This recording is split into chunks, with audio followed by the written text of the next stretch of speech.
Hola, bienvenidos y bienvenidas a Cultura Constituyente. En nombre de la Fundación Santiago Off y El Desconcierto le damos la más cordial bienvenida y hoy nos visita Camilo Parada. Camilo Parada Ortiz es trabajador de la cultura, gestor cultural, con una dilatada trayectoria en la lucha por los derechos humanos. Su padre, José Manuel Parada, fue asesinado por la dictadura de Pinochet. Él es militante de izquierda desde siempre, residió un tiempo en Europa, donde fue parte de la construcción del nuevo partido anticapitalista NPA francés. Camilo Parada Ortiz, papá de Nahuel y Maya, vive en el Distrito 10 desde hace años y se integró al movimiento anticapitalista posterior al estallido social, siendo un pilar muy importante de su construcción y desarrollo. Su candidatura apuesta a que las voces críticas del pacto que salvaron al gobierno de Piñera tengan una representación en la constituyente, partiendo de señalar la necesidad de un cambio radical en el régimen político y la estructura económica de nuestro país, hoy dirigido y al servicio de una pequeña minoría de ricos y poderosos. Por supuesto, la bandera de la defensa de los derechos humanos de ayer, pero también de hoy, el fin del extractivismo que arrasa con la naturaleza y la pelea por un gobierno de la clase trabajadora y las mayorías populares son también constitutivas del programa colectivo que lo encuentra como vocero en esta oportunidad. Bienvenido, Camilo, muchas gracias por aceptar esta invitación. Muchas gracias, Claudio, por esa presentación y por la invitación también a estar acá para poder conversar y compartir ideas. Oye, Camilo, ¿cómo va esta carrera independiente por llegar a la constituyente y representar también las voces de muchos y muchas personas que están ligadas a tu historia familiar, sobre todo, que fue muy significativa para Chile, y también tu labor? Has sido un gestor cultural que ha estado como muy encima de los movimientos sociales. Tuve la oportunidad de verte en la Plaza Ñuñoa, en los primeros cabildos que se realizaron. ¿Cómo va este camino y esta decisión que tomaste? Bueno, ha sido un proceso bien intenso, la verdad, que no está ajeno a contradicciones.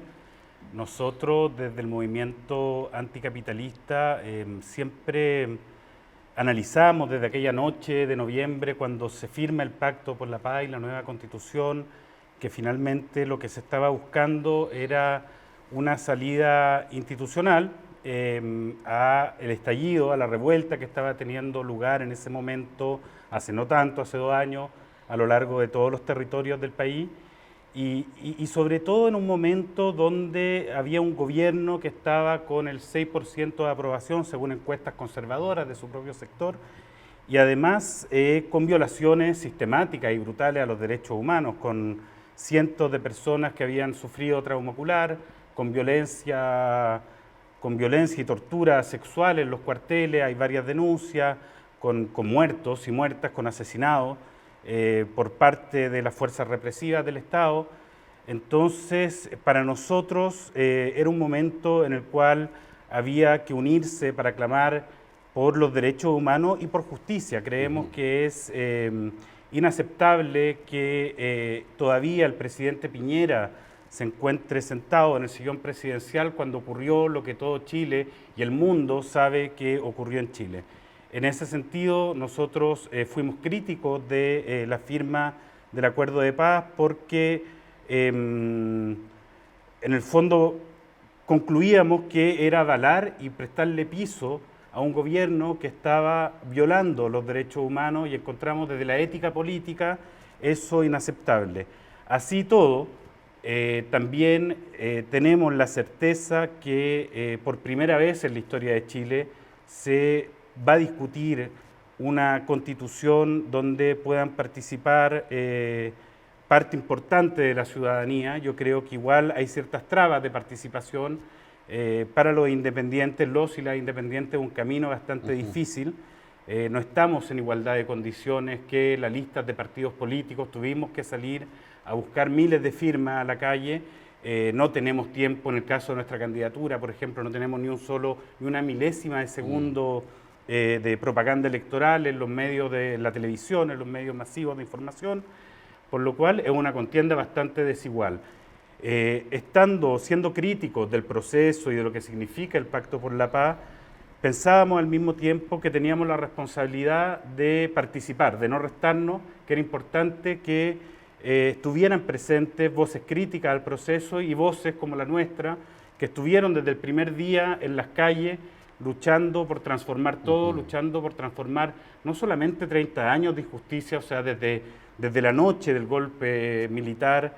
Yo creo que Chile es un territorio hecho a medida de un grupo minoritario de personas donde de alguna manera se legaliza el robo, se legalizan los abusos. Las cárceles en Chile están repletas de gente pobre. Hoy en día la cárcel responde, el encierro, el universo carcelario a un tema social, tiene un sesgo social. Vemos cómo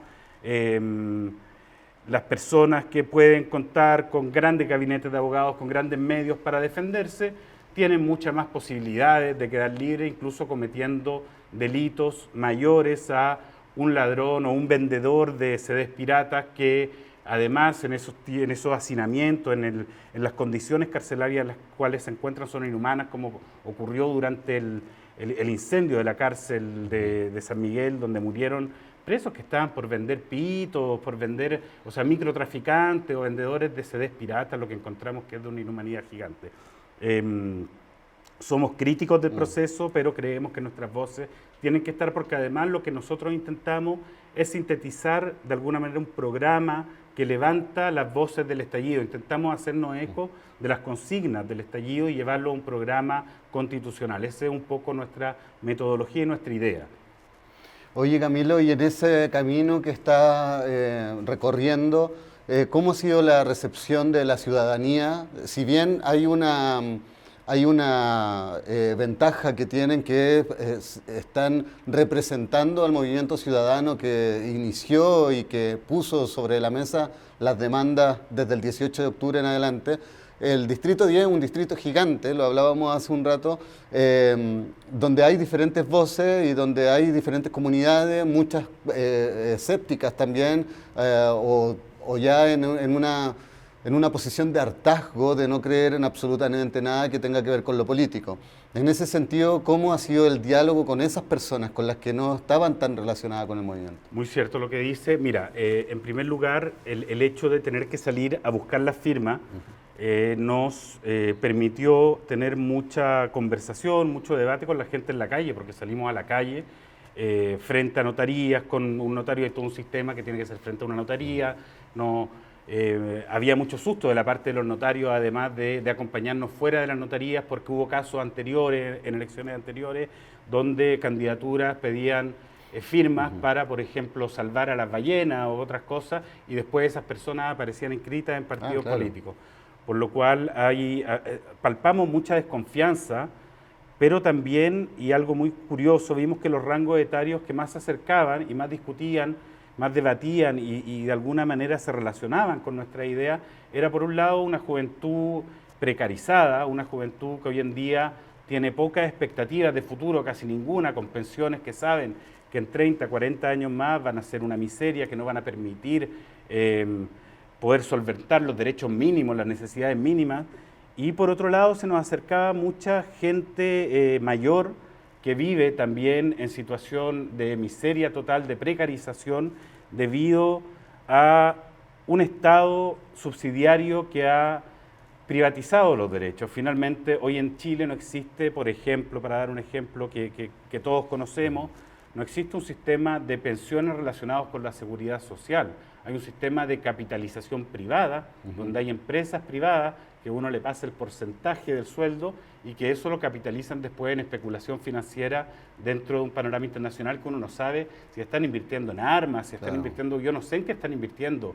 La plata, el porcentaje de mi sueldo que se va a la capitalización de la AFP, no hay una claridad sobre qué se hace con esos fondos. Y además que es un derecho, la pensión es un derecho básico, no puede estar en manos de privados. Y en ese sentido vemos cómo estos dos rangos etarios, que es juventud precarizada y gente mayor que lleva años viviendo abuso, encontraron mucho sentido en nuestras ideas y también aportaron ideas para el programa. En eso ha sido una experiencia muy enriquecedora, pero también, como bien dices tú, también se palpa mucho escepticismo y mucha desconfianza de la clase política en general. La gente, no toda, pero hay mucha gente que uno se acerca a conversar y dice, no quiero nada con la política, no sé qué, y que tiende a meter a todo el mundo en el mismo saco. Nosotros, por ejemplo, participamos como independientes porque el sistema nos obliga a participar como independientes. Somos el movimiento anticapitalista, no es un partido constituido, pero es un grupo de personas que tienen unas ideas políticas, que defiende ciertos intereses, que son los intereses de la clase trabajadora, y en ese sentido, personalmente, desde mi subjetividad, yo creo que el concepto independiente es bastante ambiguo de alguna manera, porque incluso candidatos que se dicen independientes van en listas de partidos políticos y pueden arrastrar a gente que hace parte de los 30 años de la política. Claro. Entonces, es complejo. Pero ha sido muy enriquecedor, la verdad. Hacer la calle, estar con la gente, recorrer los territorios, conversar, absorber información, ha sido realmente un proceso. Yo creo lo que más me ha gustado de todo este proceso, desde la búsqueda de firmas hasta el inicio de la campaña, es la relación con la ciudadanía.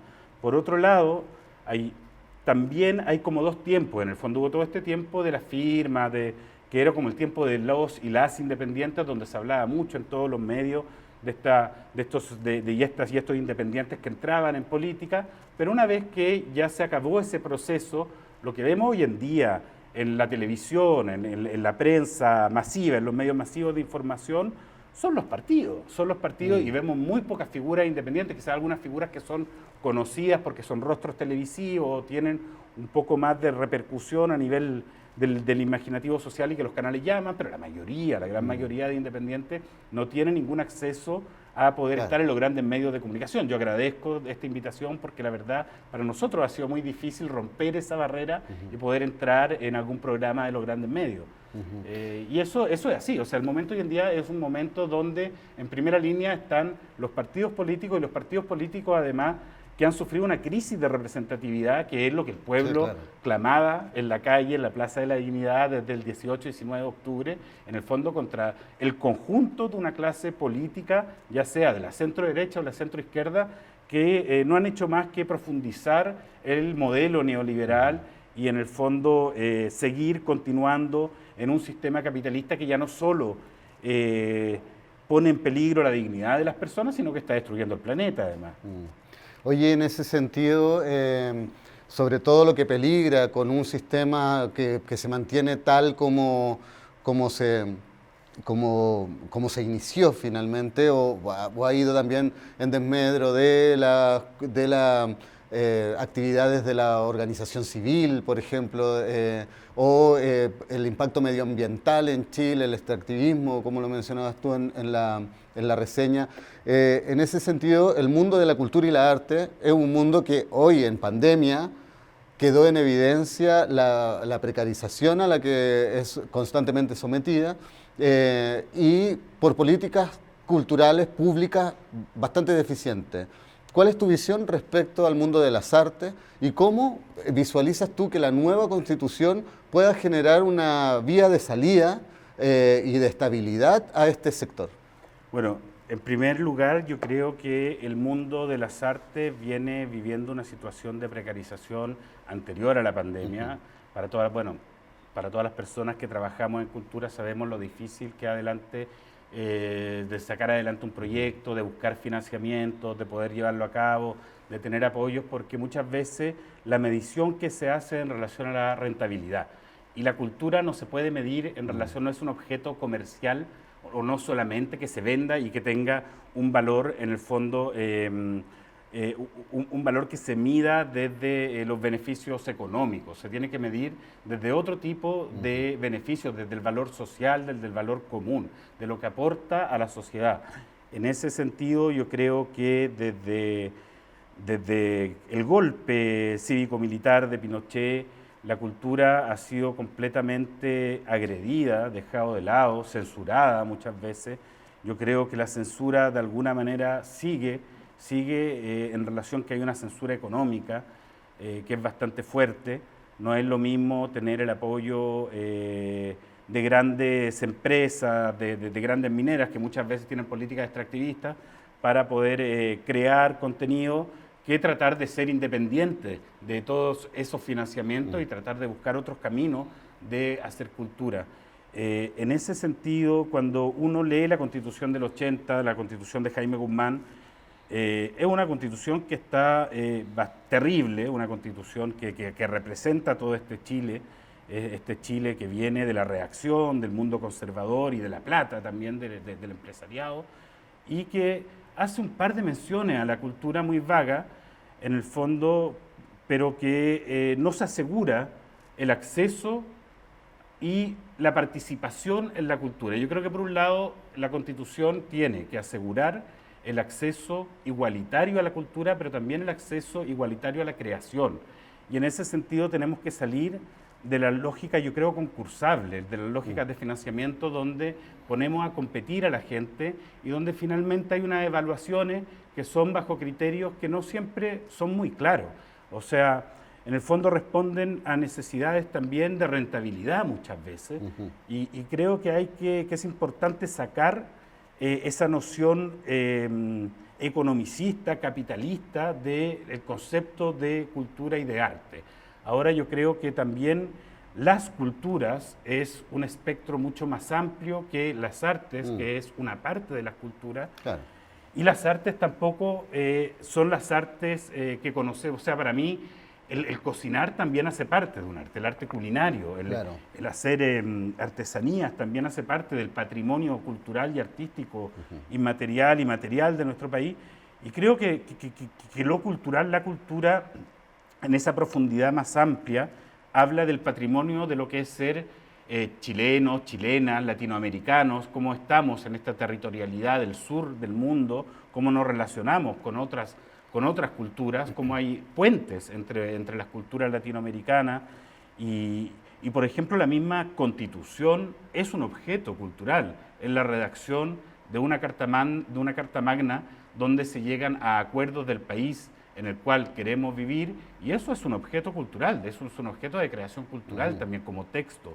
En ese sentido, yo creo que hay que invitar a tener la visión más amplia de la cultura y de defensa del patrimonio, porque el patrimonio de alguna manera es la memoria de nuestro país, es lo que nos da una identidad como pueblo, lo que nos refleja nuestra historia, y creo que ha sido esto dejado muy de lado. Es cosa de ver, por ejemplo, para llevarlo al ámbito del urbanismo y de la arquitectura, cómo está abandonado el patrimonio arquitectural de la ciudad de Santiago, del distrito 10. Uno se pasea por barrios como Yungay, Brasil, donde hay casas de una arquitectura maravillosa que están dejadas de la mano de Dios por mucho que se haya declarado zona patrimonial.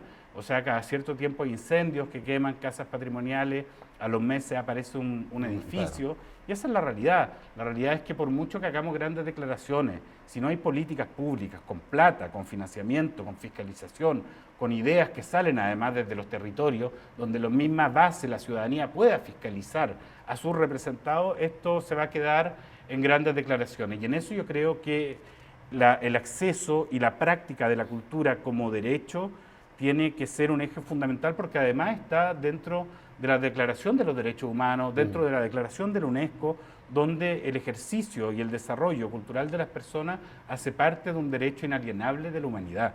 Y creo que la Constitución chilena, la nueva Constitución, tiene que tener como eje principal los derechos humanos y el feminismo también, y el tema de género, que atraviesen el conjunto del texto en cada punto. O sea, yo creo que tanto derechos humanos como antipatriarcado tienen que cruzar la Constitución entera para construir este nuevo Chile. Oye, en ese sentido, tenemos una Constitución que no tiene como base grandes necesidades que tiene Chile a lo largo de su historia: salud, educación, vivienda, cultura, que debieran ser, según lo que entiendo, una base fundamental para el desarrollo social. La plurinacionalidad, los movimientos en la Araucanía, por ejemplo, lo que está sucediendo hoy en la Araucanía y en el Wallmapu, ¿cuál es tu visión respecto a eso y de qué manera la Constitución debiera o consagrar la autonomía de la Araucanía como un Estado? Bueno, nosotros no solamente defendemos el Estado plurinacional, sino que creemos que la Convención Constitucional no representa, incluso con los escaños reservados, no representa el conjunto del país y de culturas, valga la redundancia. O sea, no solamente defendemos un Estado plurinacional, sino un Estado pluricultural, que dialoguen las diferentes culturas en pie de igualdad. Eso no ocurre hoy día en Chile y además la Convención Constitucional tiene ese punto en el fondo de precariedad democrática donde no están representados todos los pueblos de Chile. Por ejemplo, se dejó fuera a los descendientes afroamericanos del norte de Chile, que le ha costado un montón, después de largos años de lucha, ser reconocido también como un pueblo originario de nuestra nación. En relación al Wallmapu, defendemos de manera clara, sin ningún tipo de ambigüedad, el derecho a la autodeterminación de todos los pueblos del mundo. Creemos que cada pueblo tiene que decidir por sí mismo lo que quieren ser y cómo quieren vivir. En ese sentido, el Estado centralista chileno, que no reconoce a las diferentes naciones de nuestro país, a los diferentes grupos, además, que son anteriores a la Constitución de la República de Chile, nos parece, la verdad, una configuración estatal nefasta que deja de lado a parte importante de la población, además parte que tiene mucho que decir y mucho que aportar en los temas medioambientales. La cosmogonía mapuche yo creo que nos puede enseñar mucho a toda la humanidad, ni siquiera al conjunto de chilenas y chilenos, de cómo se relaciona un pueblo con el entorno natural en el que viven. El tema, por ejemplo, yo creo, del llamado conflicto mapuche, primero no tiene solución militar, no puede solucionarse desde la represión, tenemos que buscar instancias de debate y de conversación donde estén las forestales también, que son parte del problema, o sea, parte importante de las reivindicaciones territoriales del pueblo mapuche tiene que ver con territorios de explotación de grandes forestales que además han destruido ecosistemas originarios de esos lugares y han reducido la biodiversidad no solamente de Chile, esta es una cosa sin frontera, internacional. Por ejemplo, en estos momentos están ocurriendo incendios del otro lado de la cordillera, en el Bolsón, en Argentina, en lugares justamente donde están metidas las forestales, donde está metida la agroindustria de la soja, donde seguramente hay especulación inmobiliaria. Entonces, como ocurrió hace algunos años en el sur de Chile, que hubieron esos gigantescos incendios, y donde se quemaron hectáreas y hectáreas de bosque nativo. Yo creo que la Constitución hay que pelearla desde todos los lugares para que esté estipulado que Chile es un país no solamente plurinacional, sino pluricultural, en igualdad de condiciones, de la forma más democrática posible, y donde hayan instancias donde todos los pueblos de Chile puedan participar y puedan también levantar desde los territorios proyectos políticos. Oye, en ese mismo sentido, ¿cuál es tu visión sobre el proceso migratorio que está viviendo Chile actualmente? Cuando hablamos de pluriculturalidad. También, claro, también incluye, por supuesto, a las y los migrantes. Yo creo que, primero, partir que la realidad de los flujos migratorios que está recibiendo Chile es una realidad terrible. Es gente que muchas veces ha tenido que atravesar a pie, en buses, en camiones, en todos los medios posibles, todo el territorio de nuestro continente para poder llegar a buscar una mejor vida. Es gente que está viviendo situaciones de penuria económica en sus países, y creo que Chile, por principio de solidaridad, no solamente tiene que buscar cómo acoger a la gente que viene buscando un mejor futuro, así como muchos países acogieron a chilenas y chilenos que tuvieron que salir en muchos momentos de nuestra historia para salvar sus vidas o también por migración económica, para poder tener mejores condiciones de vida. Y creo que hay que acogerlos, que tenemos que tener una ley de regulación. No creo que haya seres humanos, o sea, no estoy seguro que no hay seres humanos ilegales. El ser humano no es ilegal.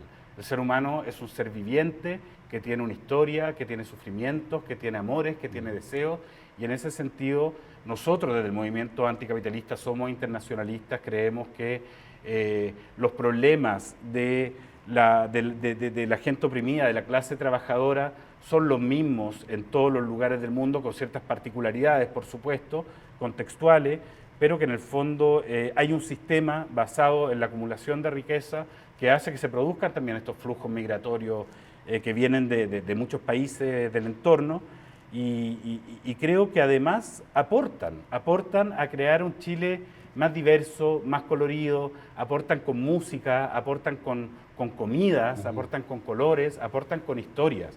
Claro. Y por otro lado, además, la totalidad o la gran mayoría de quienes son ciudadanos y ciudadanas chilenos, aparte de los pueblos originarios, bien entendido, somos fruto de la migración. Yo creo que ninguna de las personas que estamos aquí en este momento es un chileno pura sangre, no creo que existe ese concepto. No, claro. Y en ese sentido yo creo que tenemos que ser abiertos, tenemos que aprender y tenemos que tomarlo como una riqueza que aporta, además que aporta económicamente al país, pero que también aporta culturalmente, aporta con arte, aporta con música, como te decía, claro. O sea, y eso es muy rico, yo creo que es un proceso muy rico, no hay que verlo con miedo, tenemos que perder el miedo a lo diferente, tenemos que abrazarnos, tenemos que abrazar lo diferente justamente, no solamente a nivel de países, sino a nivel de sexualidad, a nivel de cultura, a nivel de proyectos, o sea, tenemos que vivir en un país que sea para todas y todos. Oye, ¿crees que esta nueva constitución va a ser la puerta de salida y el encuentro con las soluciones que hoy tiene, de los problemas que hoy tiene la ciudadanía? ¿O que va a estar manejada por los poderes políticos nuevamente? Mira, yo espero equivocarme, pero por un lado creo que la verdad no vamos a poder desarmar el Estado subsidiario porque una de las trabas que tiene esta Constitución son justamente, una de las trabas importantes que no se pueden discutir los tratados de libre comercio internacional.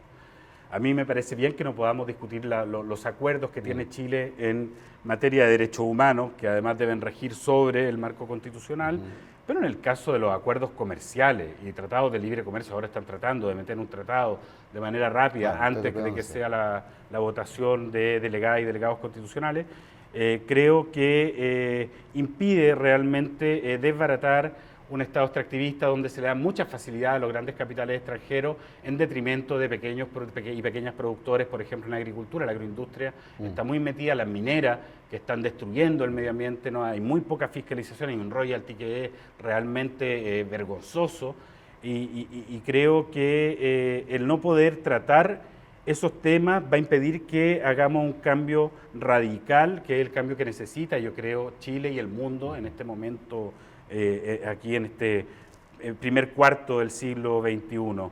Espero equivocarme, yo creo que va a depender mucho de los equilibrios que se den dentro de la Convención Constitucional. En ese sentido hago un llamado a votar por candidaturas que sean de ruptura, que propongan otra cosa, que rompan con este sistema. Nosotros creemos que hay que transformarlo todo. Defendimos desde un primer momento, incluso hicimos parte de un comando por la Asamblea Constituyente libre, soberana, democrática y plurinacional, con otras organizaciones, sindicatos, dirigentes y dirigentas de la izquierda anticapitalista. Y ese era nuestro punto. Nosotros defendemos hasta el día de hoy la Asamblea Constituyente, creemos que las trabas que tiene la Convención Constitucional, el acuerdo que se firmó entre gallo y medianoche, esa noche de noviembre, la verdad tiene muchos amarres que van a dificultar mucho el trabajo para armar realmente un texto que sea fruto de este nuevo Chile, pero va a depender mucho de los resultados de la elección. Creo, por otro lado, que los 2/3 le dan una capacidad de veto a minorías conservadoras, no hay que soltar la calle, esto no es de las personas que van a estar sentadas en el Palacio Pereira, esto es del conjunto de la sociedad y es la gente que vota por sus representantes, en el fondo son los dueños de esos votos y tienen que exigir que se cumplan los programas y las ideas que sus representantes presentaron para poder tener esos votos. En ese sentido creo que la lucha, la manifestación tiene que acompañar siempre todos estos procesos, como todos los cambios, que todos los derechos que se han ganado no han sido regalados, se han conseguido a través de organización y de lucha muchas veces donde se han sufrido pérdidas terribles.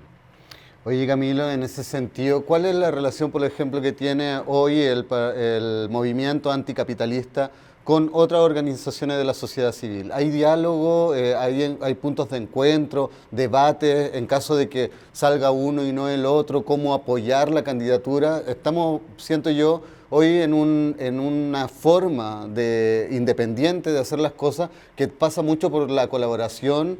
Y en ese sentido, ¿existe eso también entre los candidatos independientes, candidato y candidata independiente? Sí, por supuesto, hay algunas coincidencias con otras candidaturas.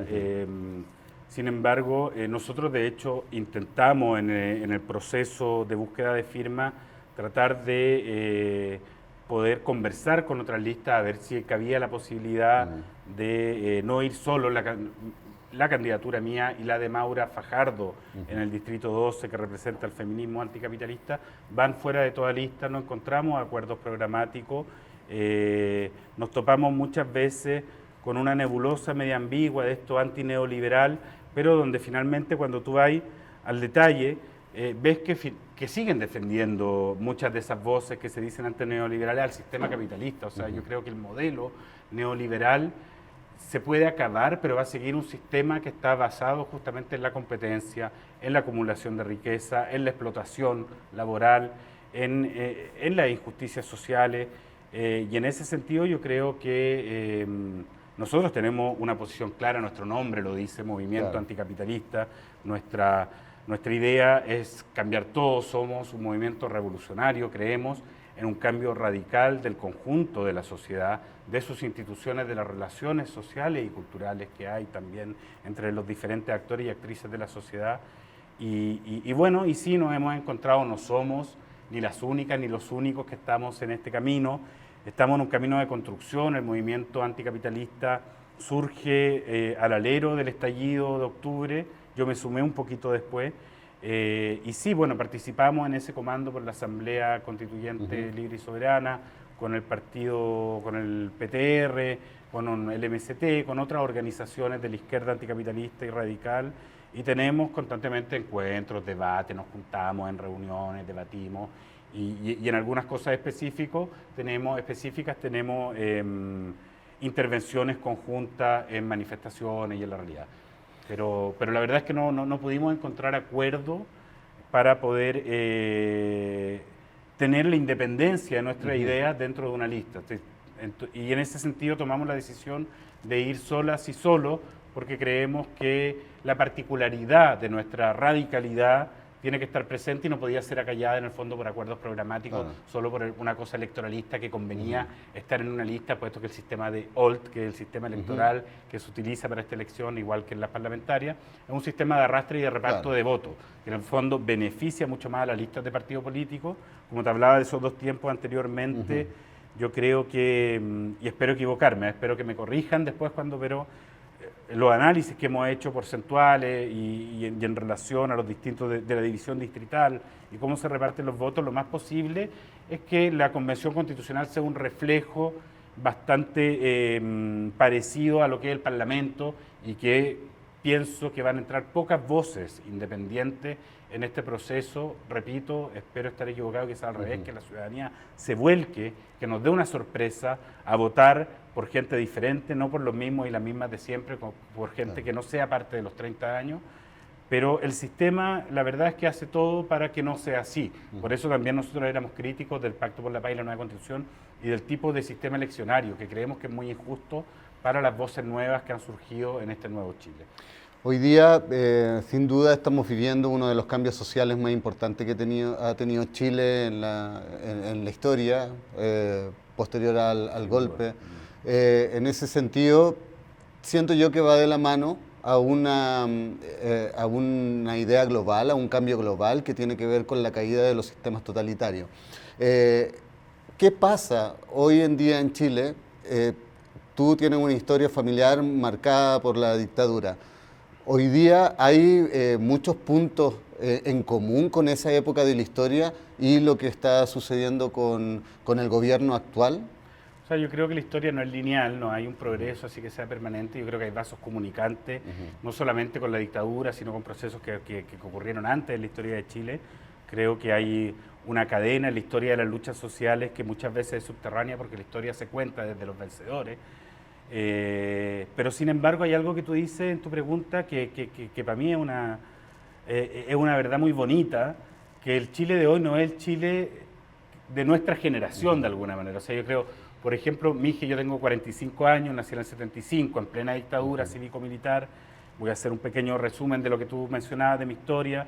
Mi abuelo, Fernando Ortiz, mi abuelo materno, fue detenido al año de que yo nací y fue detenido desaparecido. Él era secretario general en la clandestinidad del Partido Comunista, fue ferozmente torturado en el cuartel Simón Bolívar.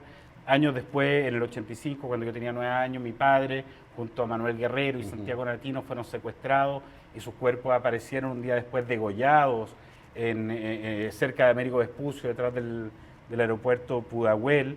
Y claro, sin duda tengo una historia familiar que está marcada por esas tragedias, pero no solamente, también tengo una historia que está marcada por la cultura. Sí, tengo claro. abuelos que han sido fundadores del Teatro Experimental de la Universidad de Chile, tengo abuelos que han sido escritores importantes también. Yo me siento muy orgulloso de mi historia, la verdad no reniego de ella, tengo diferencias con muchas partes de mi familia, una familia muy diversa, pero creo que esas diferencias son enriquecedoras.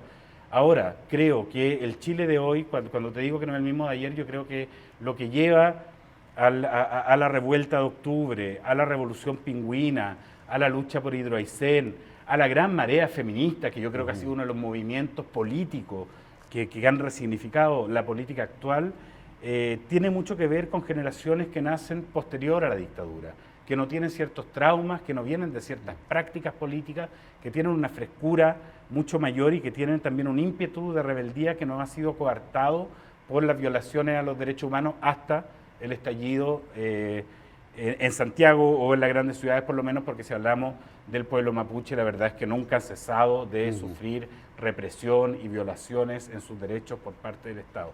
Pero sin embargo, el Chile de hoy es otro Chile de ayer. Yo creo que mi generación, la tuya también te incluyo, somos la última generación de un machismo brutal, de canto racista en los estadios, o sea, yo creo que eso ya no se da, o se da mucho menos, se sigue dando, es cierto, pero se da mucho menos de cómo se daba y cómo estaba normalizado en nuestra generación. Yo creo que nosotros somos esa generación bisagra de alguna manera, de que nos reíamos con unos humoristas en Viña que hacían unos chistes horriblemente crueles sobre las disidencias sexuales, sobre las compañeras mujeres y el conjunto de la sociedad participaba alegremente de ese mundo. Yo creo que la desconstrucción es un camino permanente y que tenemos mucho que aprender, pero muchísimo que aprender de las nuevas generaciones. Yo por lo menos siento que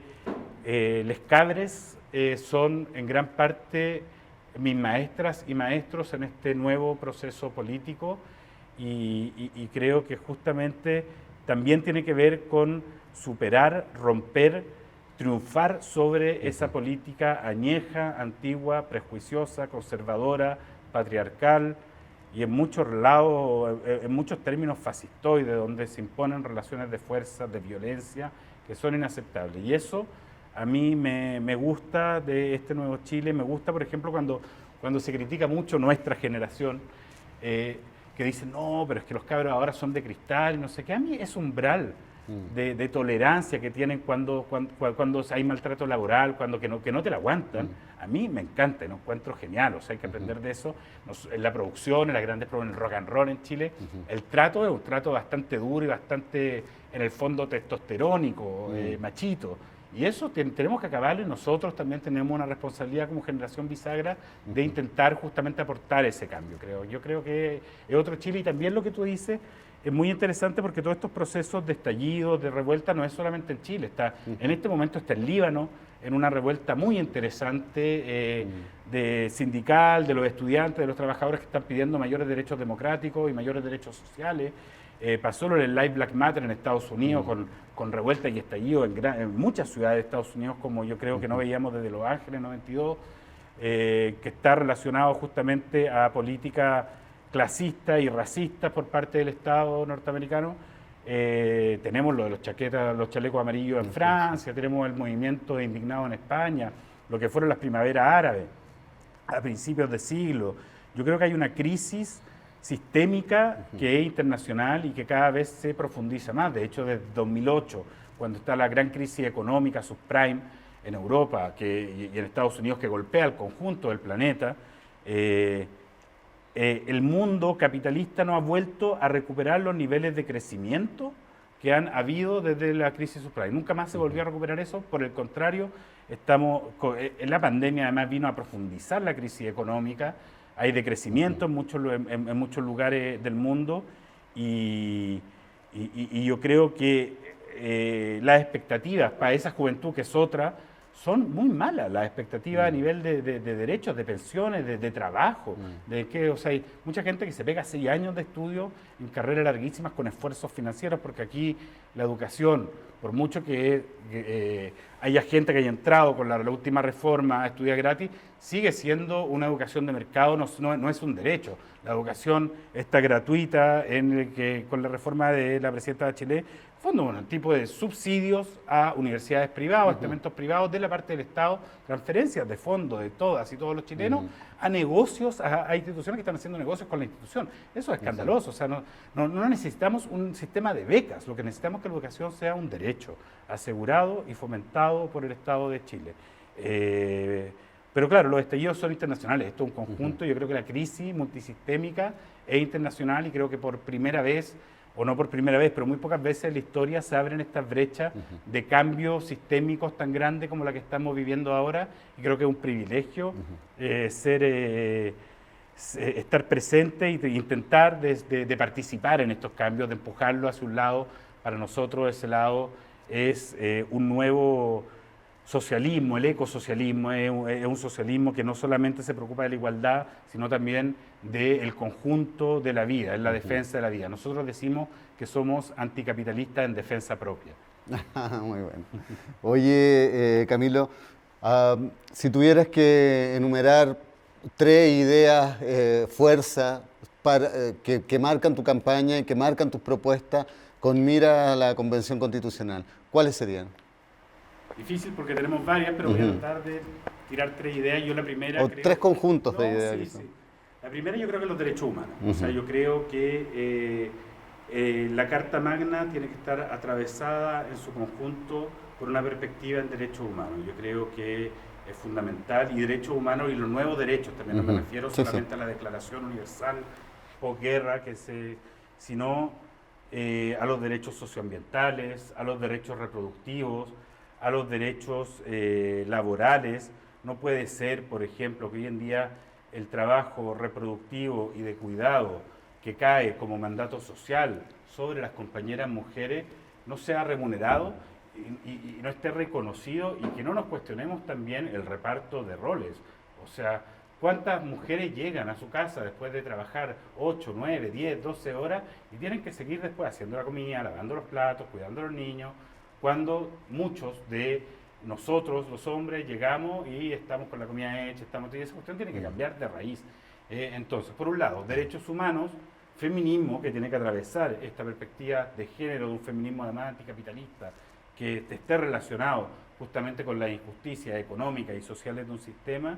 Y por otro lado, el ecosocialismo. Nosotros, cuando hablamos de ecosocialismo, nos referimos que ser ecologista sin tener un análisis y una crítica profunda al sistema es pura chaya. Al final no creemos que pueda existir un capitalismo verde.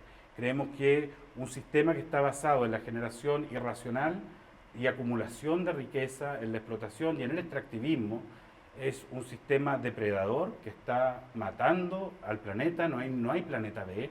El cambio climático es una realidad, el calentamiento global es una realidad, el aumento de los gases de efecto invernadero es una realidad que está directamente relacionada con un modo de explotación y sobre quién y cómo, en manos de quién están los grandes medios de producción.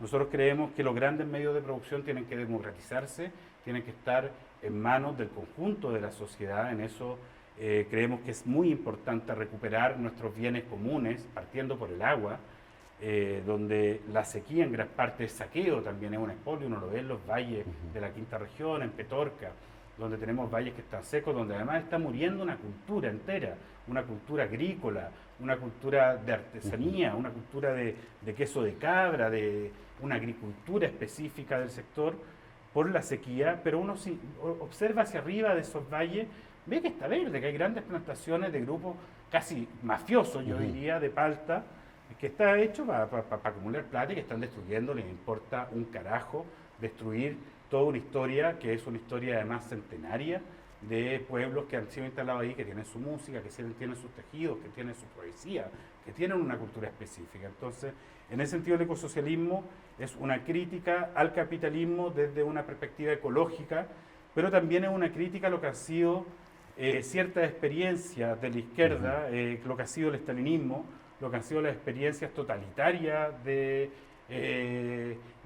cierto comunismo, la experiencia que existe a partir de que Stalin tomó el poder y que tiene todos estos países satélites, donde había un descontrol también ecológico. O sea, cuando uno ve Chernobyl o cuando ve cómo la industrialización forzada fue en detrimento de aguas, de territorios, de culturas también, nosotros somos críticos también a esa propia historia.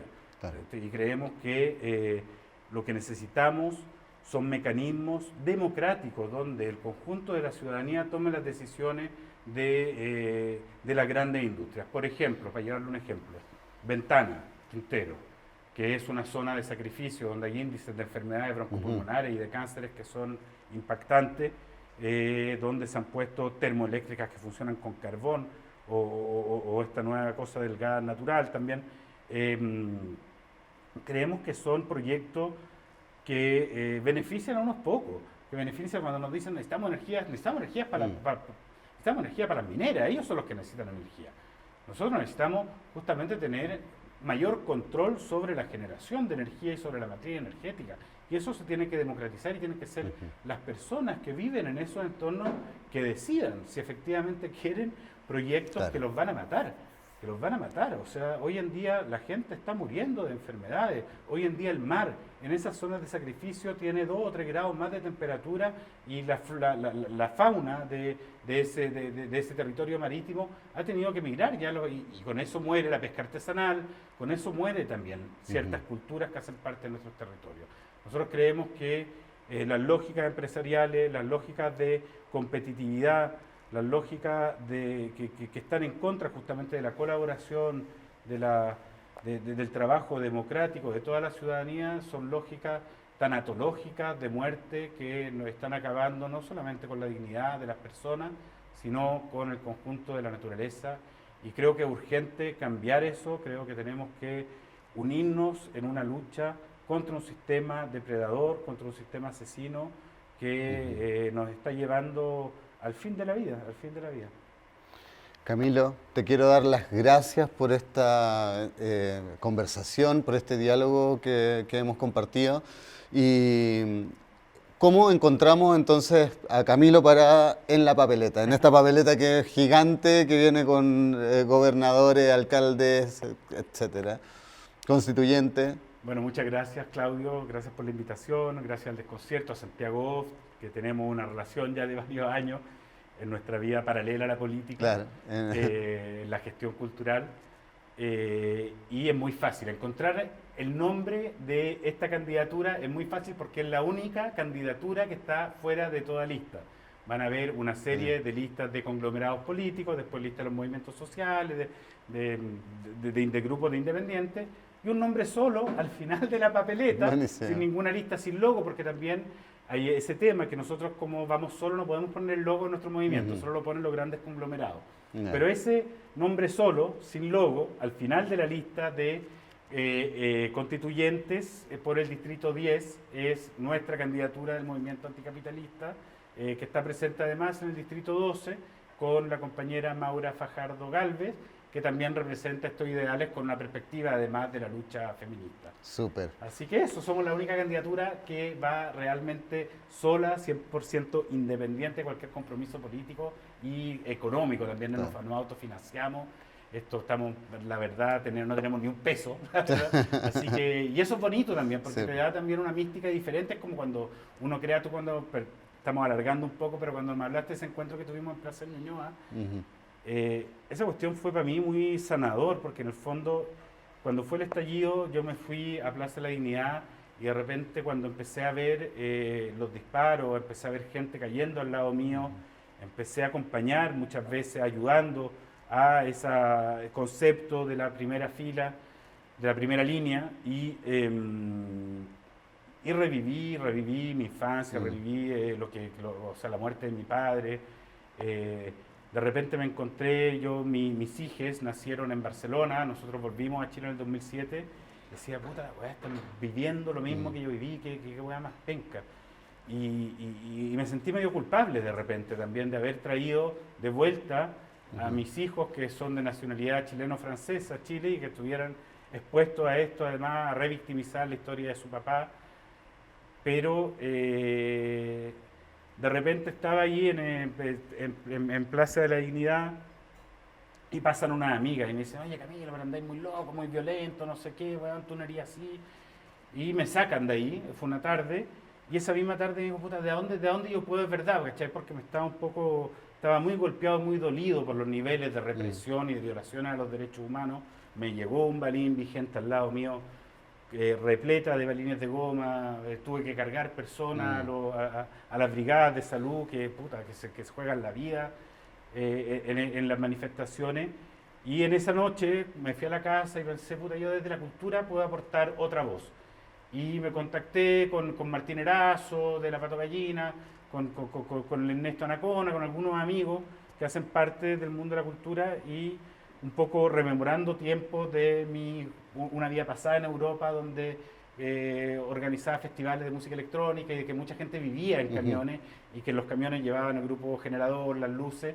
Nos conseguimos un camión, hicimos un escenario en un camión y lo pusimos a disposición de diferentes cabildos.